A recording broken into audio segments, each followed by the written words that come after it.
Creepiest European Myths and Legends, the birthplace of countless fairy tales, chilling folk tales, and terrifying legends whispered across centuries. From misty castles in Transylvania to haunted woods in Ireland, every corner of the continent has its share of nightmares. Tonight, we'll dive into 10 of the creepiest European myths and legends that have haunted villages, terrified travelers, and inspired some of the darkest stories we still tell today. So, turn down the lights as we uncover the sinister side of European folklore. 10. The Nuckelavee, Scotland. From the Orkney Islands in northern Scotland comes one of the most grotesque creatures in European folklore. The Nuckelavee. Imagine a monstrous horse fused with a human rider, a horrifying centaur-like figure whose entire body is skinless. Sinewy yellow veins pulse with black blood, and raw exposed muscles drip with gore. The horse's head features a massive, gaping mouth that exhales a putrid, toxic vapor, while the rider's torso lolls atop its back, its long arms dragging along the ground. From the center of its human-like head, a single enormous eye burns like a malevolent flame. This sea demon was believed to be a harbinger of pure devastation, a being of unadulterated malice. The Nuckelavee was said to emerge from the ocean during times of drought or plague, its very presence an omen of agricultural ruin. Its foul breath, known as the mortician, was a venomous plague upon the land, capable of wilting crops, sickening livestock, and spreading fatal diseases among the islanders.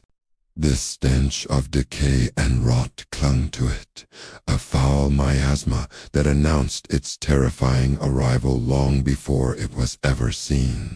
It held a particular hatred for the burning of seaweed to create kelp, the smoke of which would send it into a furious, unstoppable rage. The only known protection against this skinless horror was the one thing it could not abide: fresh, running water. The Nuckelavee was utterly incapable of crossing a stream or river, a weakness that turned every babbling brook and flowing burn into a sacred sanctuary. Islanders would leap across the nearest source of fresh water to escape its pursuit, knowing the demon would be halted at the water's edge.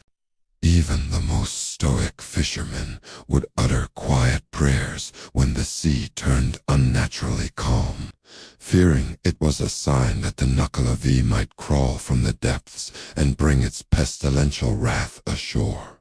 9. Baba Yaga. Eastern Europe, Russia, in the dark forests of Slavic folklore, lives Baba Yaga, a terrifying witch with iron teeth, who flies in a mortar and pestle. Her hut, perched on giant chicken legs, spinning until it lowers to the ground. This strange, mobile home is a character in itself, guarding the border between the world of the living and the realm of spirits. Those who stumble upon it rarely do so by accident. The forest itself seems to guide the lost and the desperate to her door. But whether that is a blessing or a curse is a matter of grim uncertainty. Baba Yaga isn't just a witch, she's unpredictable. She is a force of nature, as fickle and dangerous as a winter storm. She might offer wisdom to a pure-hearted hero, or test them with impossible tasks. To some, she is a guardian of ancient knowledge, a key to unlocking great power. To others, she is a cannibalistic monster.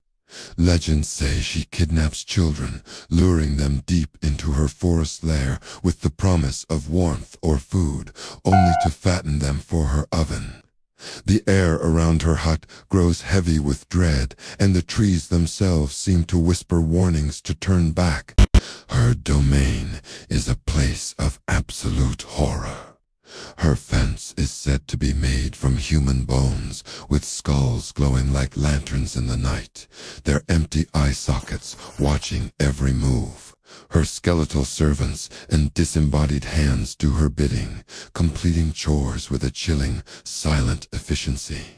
Riders representing day, sun, and night gallop from her gates, marking the passage of time in her timeless woods.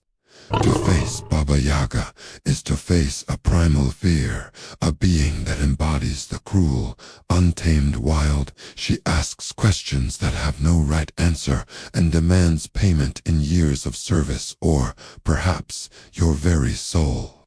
So if you find yourself lost in the woods and see a hut on chicken legs, be warned, seeking her help might be a far worse fate than being lost forever.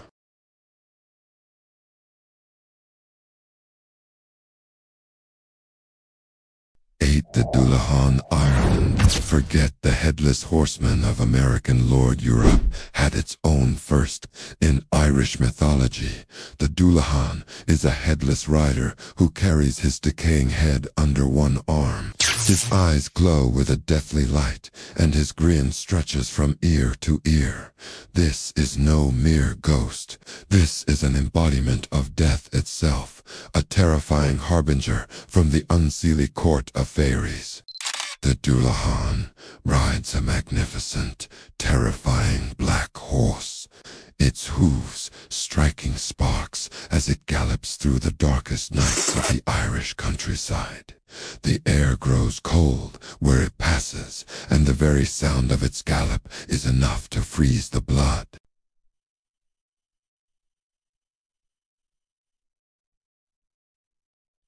This steed is as supernatural as its rider, sometimes depicted with flaming eyes and breathing smoke, a true nightmare creature to carry such a dreadful messenger.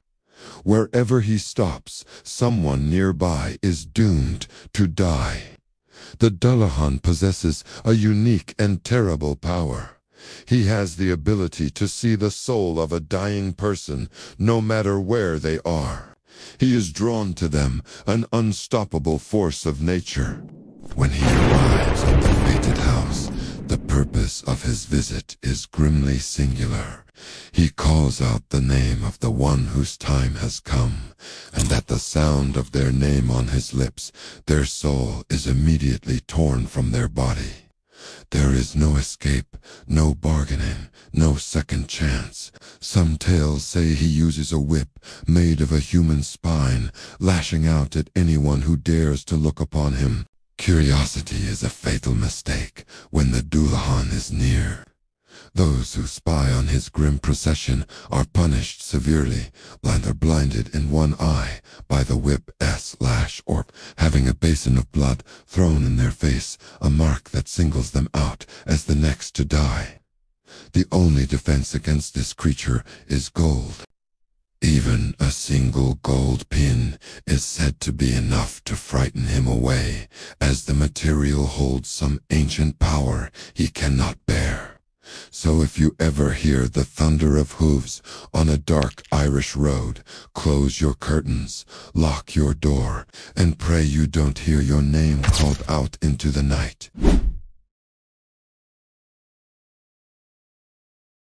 7. Melusine, France/Luxembourg. At first glance, Melusine was a beautiful woman. Her allure was undeniable, a captivating presence that charmed the highest echelons of medieval nobility. But her secret, every Saturday she would vanish into her private chambers, into a bath that held a startling transformation where her lower body would shift and writhe, becoming the long, scaled tail of a serpent. Melusine was said to be a spirit of fresh waters, a fey creature born of rivers and springs.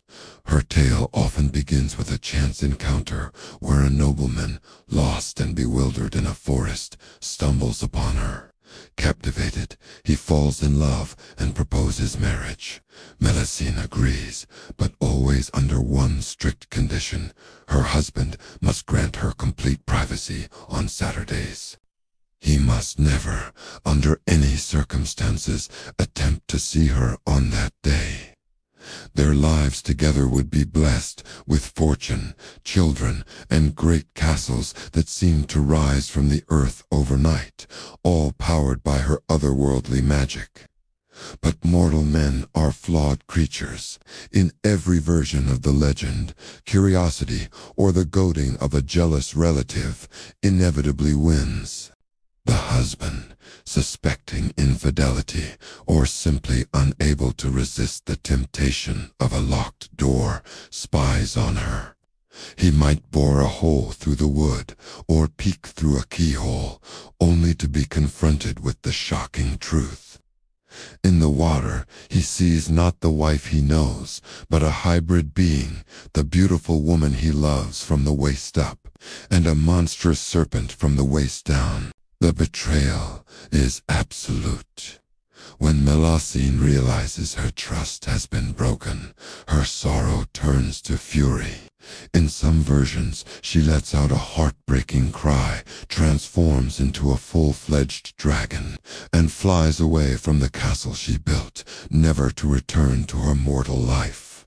In others, she simply vanishes, leaving her husband and children to their no ordinary fate.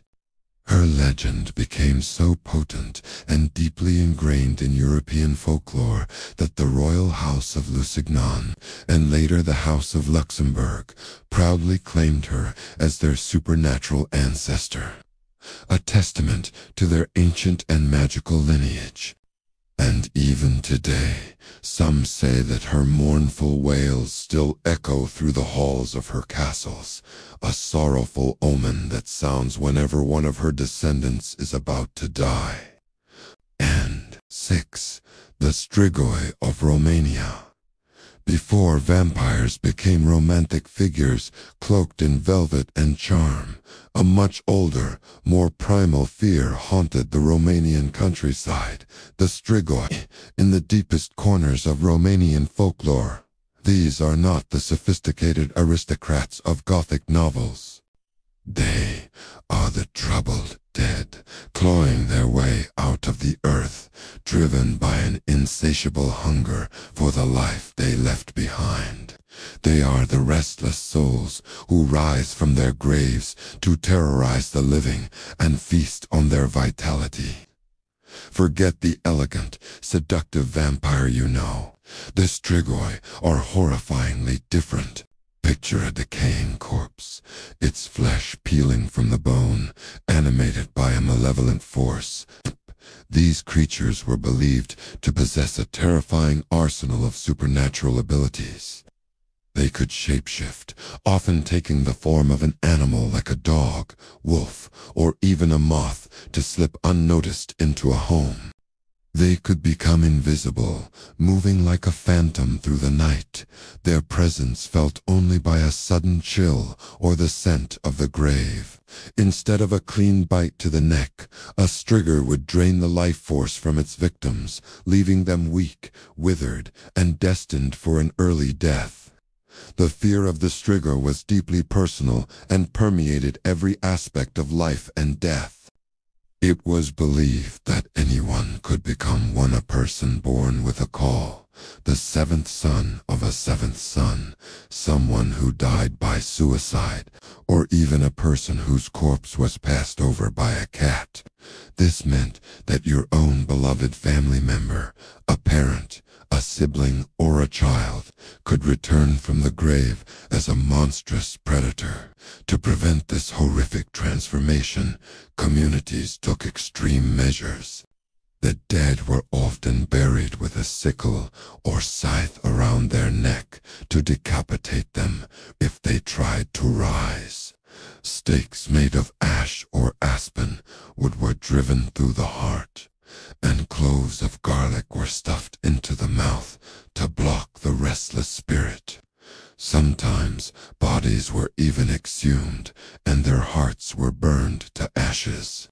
This raw, terrifying legend steeped in blood, earth, and the ancient fear of the dead returning is the dark soil from which a modern icon grew.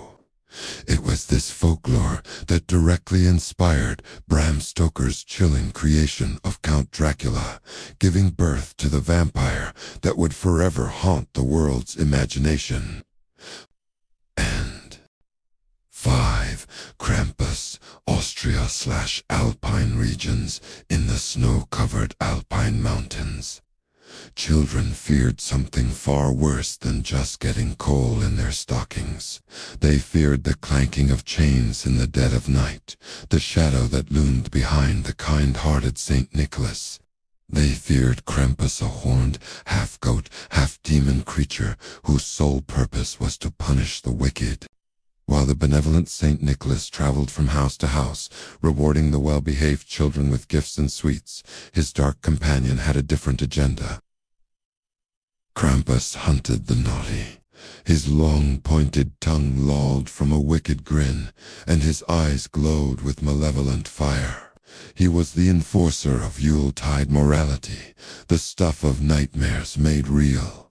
His methods were brutal and terrifying. He carried heavy, rusted chains, which he'd rattle ominously to announce his arrival.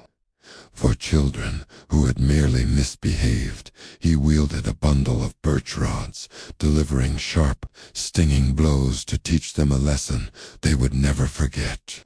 But for the truly wicked, the ones who had committed the worst offenses, a far darker fate awaited. Krampus would stuff them, kicking and screaming, into the large sack slung over his back. From there, he dragged them away through the frozen landscape, not to a place of mere punishment, but straight to the fiery depths of hell itself. The legend of Krampus is ancient, rooted in pre-Christian pagan traditions. A horned god of the witches that was later absorbed into Christmas folklore as a devilish counterpart to St. Nicholas. For centuries, this terrifying figure served as a very effective tool for parents wanting to ensure their children stayed in line as the holidays approached. The threat wasn't just missing out on presents. It was a one-way trip with a demon. Even today, this chilling tradition is far from dead. In towns across Austria, Germany, Hungary, and other Alpine regions, the fear is kept alive during Krampus night.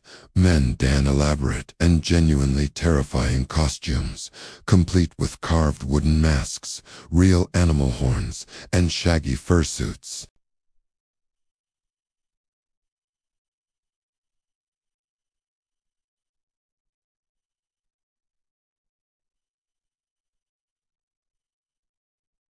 They parade through the streets in events known as the Krampus Run, chasing after spectators, rattling their chains, and brandishing their birch sticks.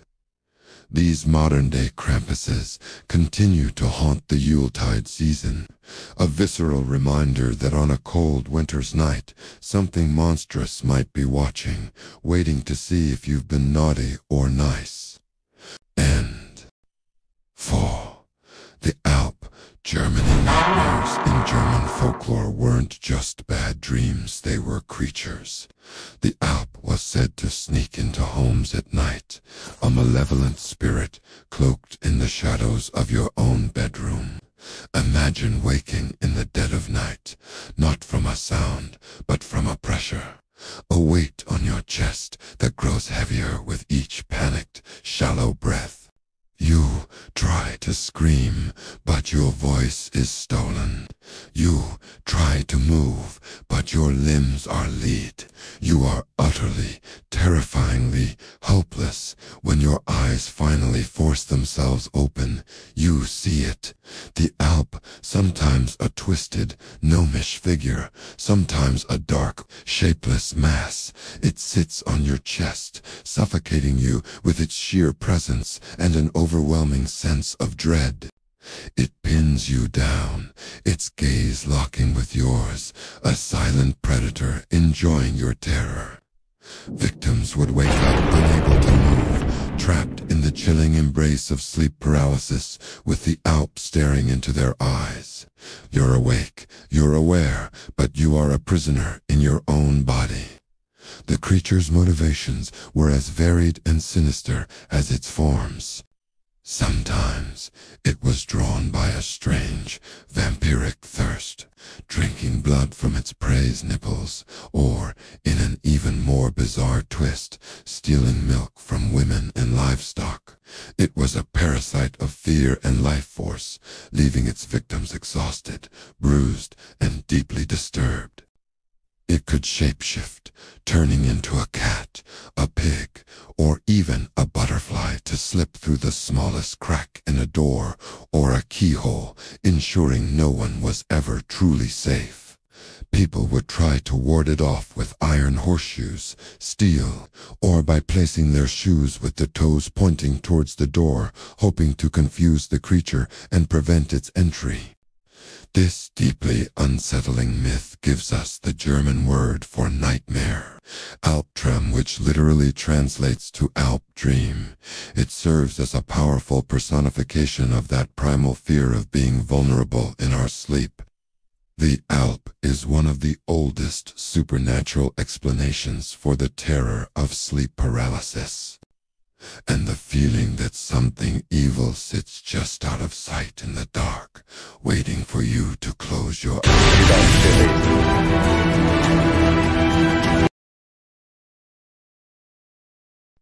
3. The Wild Hunt across northern Europe. Imagine a desolate winter night, deep in the forests of medieval Europe. The wind howls through the bare branches, but another sound joins. It is a sound that chills you to the bone. It begins as a distant rumble, growing louder and louder, until it becomes the unmistakable roar of galloping horses and the baying of spectral hounds. This was the Wild Hunter, terrifying ghostly procession of the dead, storming across the night sky. The hunt was not just a single story, but a tapestry of fear woven across Germany, Scandinavia, and the British Isles. Its leader varied from place to place. In Norse lands, it was often the god Odin, cloaked and riding his 8-legged steed, Sleipnir. In parts of Germany, a fearsome goddess named Hol, or a damned soul, like the legendary hunter Hans von Hackelberg, led the charge. In Britain, tales spoke of Herne, the hunter, or a Cornish demon king, but no matter who led it, the purpose was always sinister. To merely witness the hunt was to invite doom. To see the ghostly riders was a direct omen of war, plague, or your own imminent death.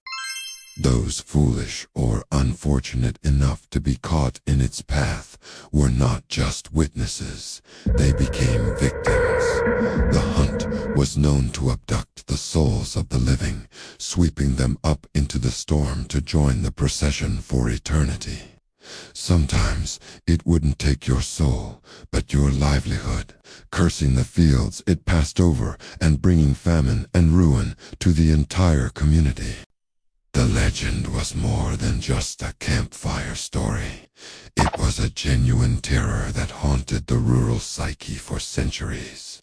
People would bar their doors and shutter their windows, praying the spectral cavalcade would pass them by. It was a supernatural explanation for the violent, unpredictable chaos of winter storms. The sound of thunder wasn't just weather, it was the hoofbeats of the damned. This powerful myth became so widespread and deeply ingrained that its influence echoes even today.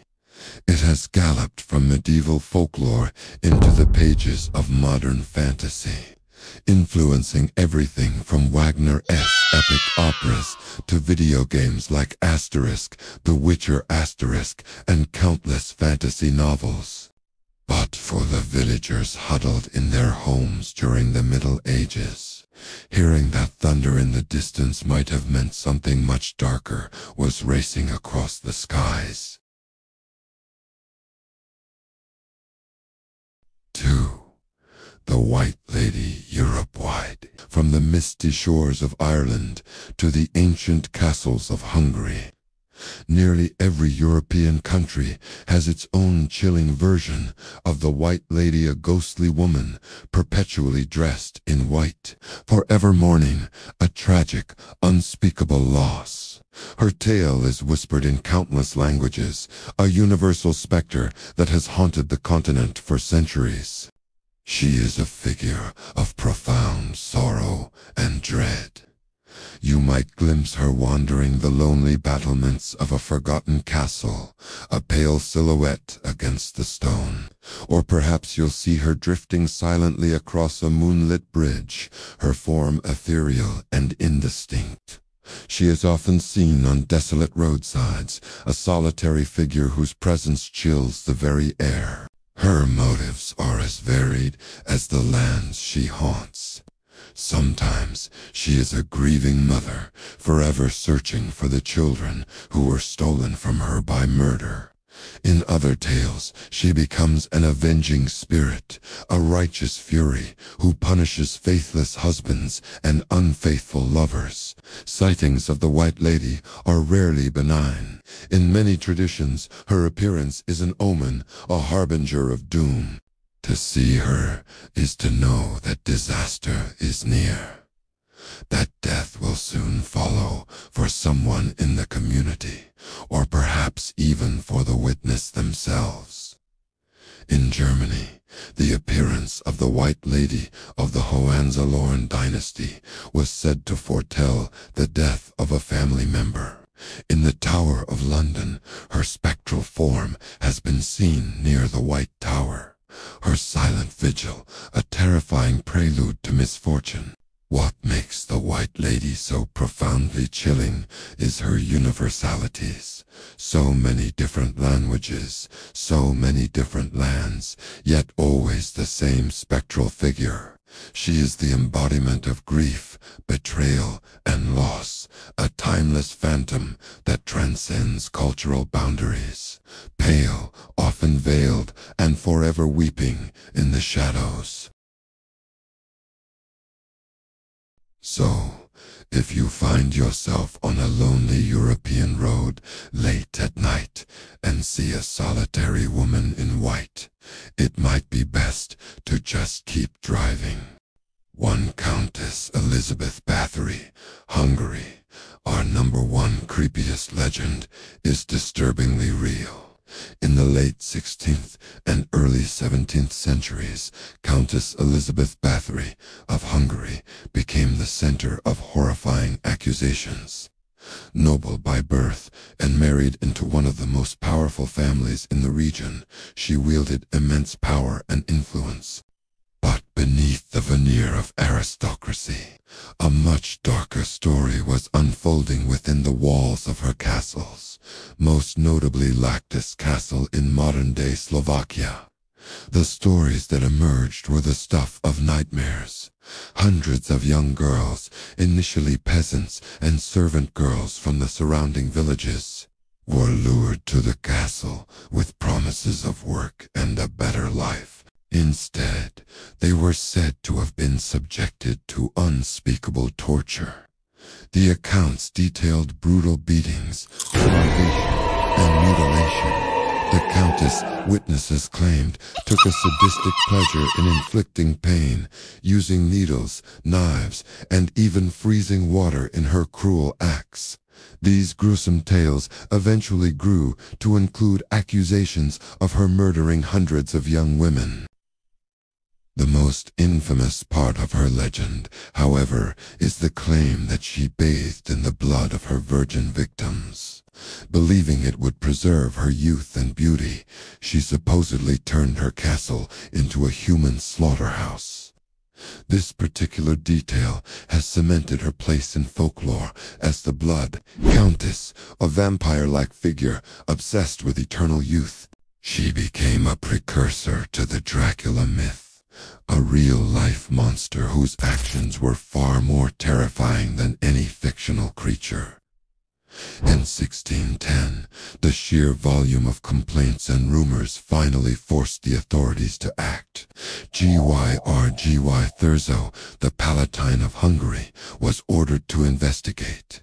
His men reportedly found a horrific scene at Lactus Castle, discovering dying, imprisoned, and mutilated girls. Following a trial, her accomplices were executed, but Elizabeth, due to her noble status, was spared a public trial and execution. Instead, she was imprisoned within a walled-up set of rooms in her own castle, where she remained until her death 4 years later. While some modern historians debate the true scale of her crimes, questioning if she was a prolific serial killer or the victim of a political conspiracy to seize her vast wealth and lands, the legend of the Blood Countess endures. The official records and testimonies paint a chilling portrait of cruelty that is hard to dismiss entirely. Whether fact or myth, Elizabeth Báthory remains one of the most chilling and depraved figures in European history. So there you have it, some of the most haunted objects known to humanity. From cursed paintings to dolls with a mind of their own, these artifacts prove that sometimes the most terrifying threats aren't alive at all. They remind us that malice can linger, attaching itself to the everyday and turning the familiar into the frightening. Which of these cursed objects would you never want in your home? Let me know in the comments, and don't forget to like, share, and subscribe for more dives into the world's most chilling paranormal mysteries. Until next time, beware what waits in the shadows.